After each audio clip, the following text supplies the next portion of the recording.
Tu fais campagne, tu conseilles un élu, tu galères peut-être juste à écrire des posts qui soient clairs, qui soient percutants et qui parlent vraiment aux gens. Alors cette vidéo va t'intéresser. Désolé par avance pour cette bibliothèque vide et ces cartons que tu vois derrière, je suis en plein déménagement. Aujourd'hui, on va parler intelligence artificielle, mais pas comme on en parle partout. On va parler d'une IA plutôt utile, d'une IA stratégique, d'une IA au service du marketing politique. Je vais te montrer 3 prompts concrets à tester maintenant dans ta campagne ou dans ton mandat. À la fin de cette vidéo, je te montre aussi où trouver mon e-book que j'ai sorti sur le sujet. Alors d'abord, pourquoi l'IA change la donne en politique? La communication politique, c'est pas juste une question de logo ou de slogan, c'est une guerre de l'attention, une guerre du sens, et souvent on n'a ni le temps, ni l'équipe, ni les moyens de produire du contenu stratégiquement de manière régulière. L'IA, si tu sais quoi lui demander, peut devenir un assistant plutôt dans la stratégique qui est invisible. Mais attention, il faut savoir déjà 3 choses avant de démarrer cette vidéo. Donc l'IA ne pense pas à ta place. Ensuite, elle n'a pas de conviction. Et enfin, elle ne connaît pas ton électorat. Elle ne connaît pas ton terrain. Ce qui fait la différence, c'est vraiment le prompt. C'est la qualité de la question. Et c'est pour ça qu'aujourd'hui, je te donne 3 exemples testés dans plusieurs campagnes que tu peux copier-coller. Et on va passer au premier prompt. Le premier prompt sert à synthétiser un rapport de 500, 150 pages, je sais pas. La situation est la suivante. Tu viens de recevoir un rapport, tu veux en tirer une idée forte pour ta ligne politique, 3 arguments chiffrés, un post pour les réseaux sociaux, tu veux t'en servir politiquement. Tu peux tester ce prompt. Tu es mon assistant parlementaire numérique. Ta mission est de me faire gagner du temps sans me faire perdre l'essentiel.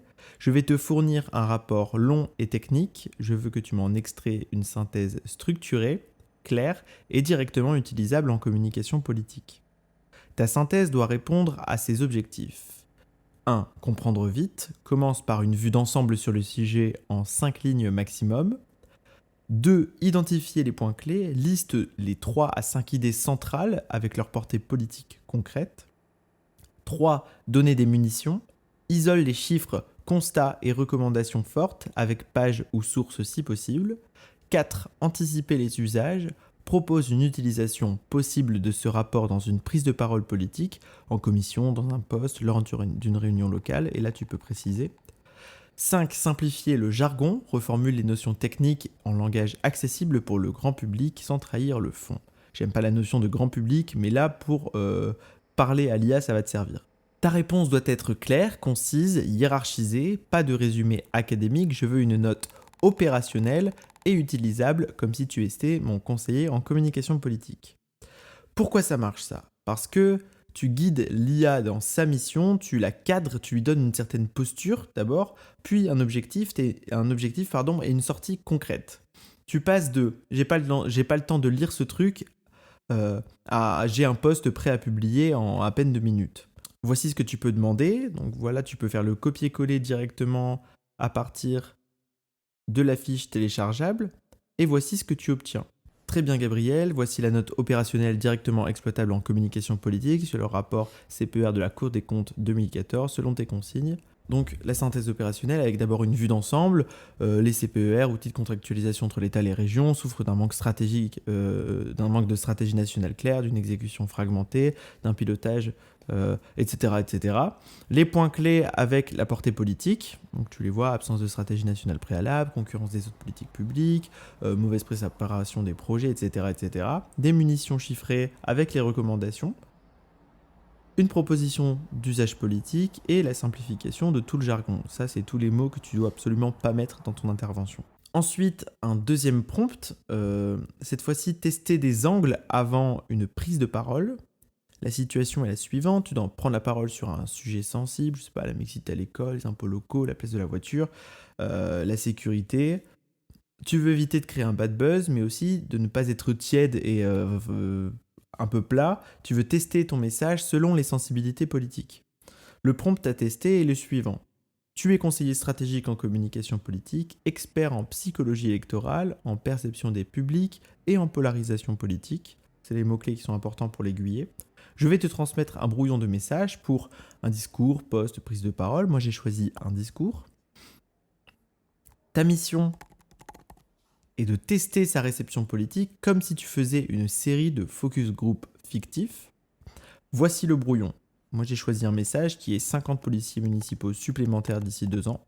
Voici ce que je veux. Diagnostic Express commence par un résumé rapide du message en une phrase et identifie son intention stratégique, rassurer, attaquer, mobiliser, etc.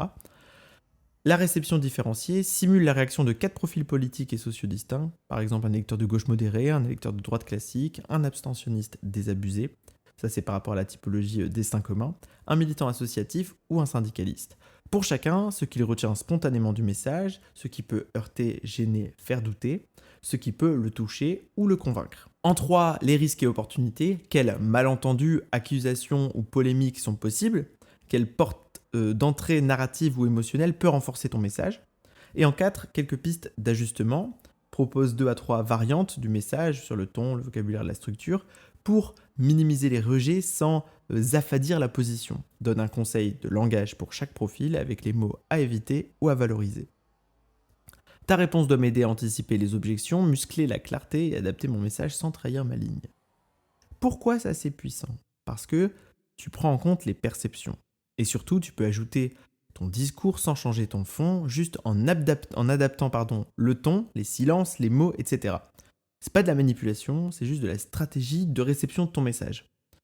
Donc voici la tentative. On a dit tu veux faire une proposition de 50 policiers municipaux d'ici 2 ans.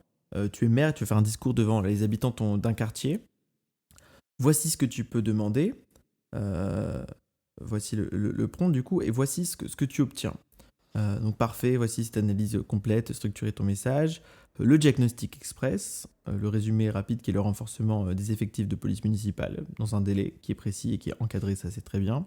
L'intention stratégique que tu donnes, c'est rassurer l'opinion sur la sécurité locale, envoyer un signal de fermeté et de réactivité aux problèmes d'insécurité ou de sentiment d'insécurité. Les réceptions différenciées, donc là tu as les lecteurs de gauche, les lecteurs de droite classique, l'abstentionniste désabusé, le militant associatif, syndicaliste, etc. Les risques et opportunités, donc les risques potentiels, accusation de surenchère sécuritaire, les doutes sur la capacité réelle de recruter, le soupçon d'une promesse électorale non tenue, et la possible instrumentalisation dans le débat national sur les tensions police-population, etc. Les opportunités narratives sur valoriser la tranquillité au quotidien, le droit des habitants à vivre sereinement, mettre en avant l'humain derrière l'uniforme, etc. Les pistes d'ajustement. Donc là, c'est plusieurs variantes qui te sont proposées et la conclusion de tout cela.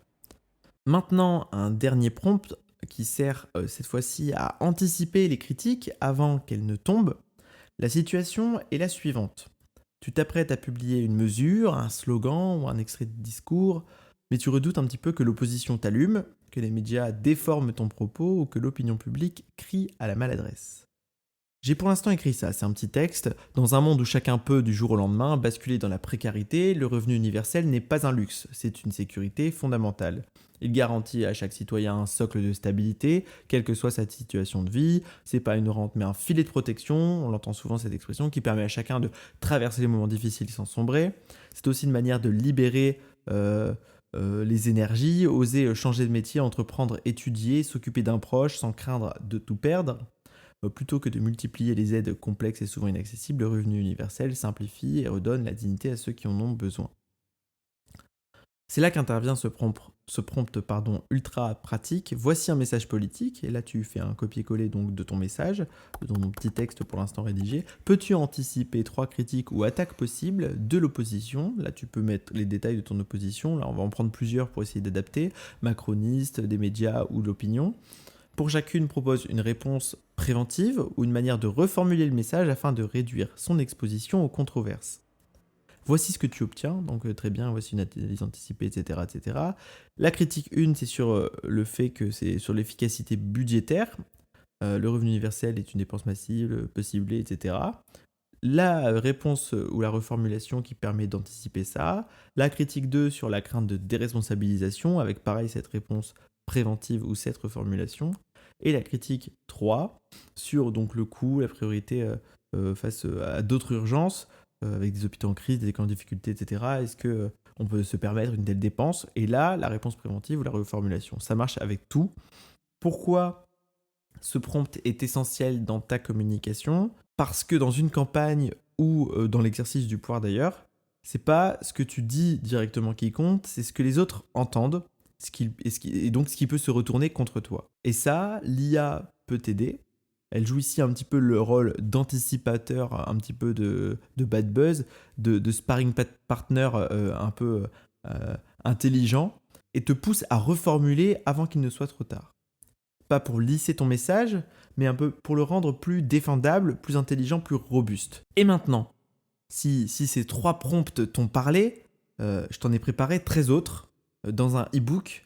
Dedans, tu trouveras des conseils, des bonnes et mauvaises pratiques de l'IA en marketing politique et des prompts pour réécrire un tract en langage simple, pour simuler une interview avec un journaliste, transformer un chiffre en message plutôt émotionnel, etc. Et même tester ton discours selon les 6 familles de français de la typologie destin commun. Cet e-book, c'est un outil pensé pour les élus, pour les candidats, pour les communicants plus généralement, pour t'aider à aller plus vite sans perdre en énergie et en stratégie aussi.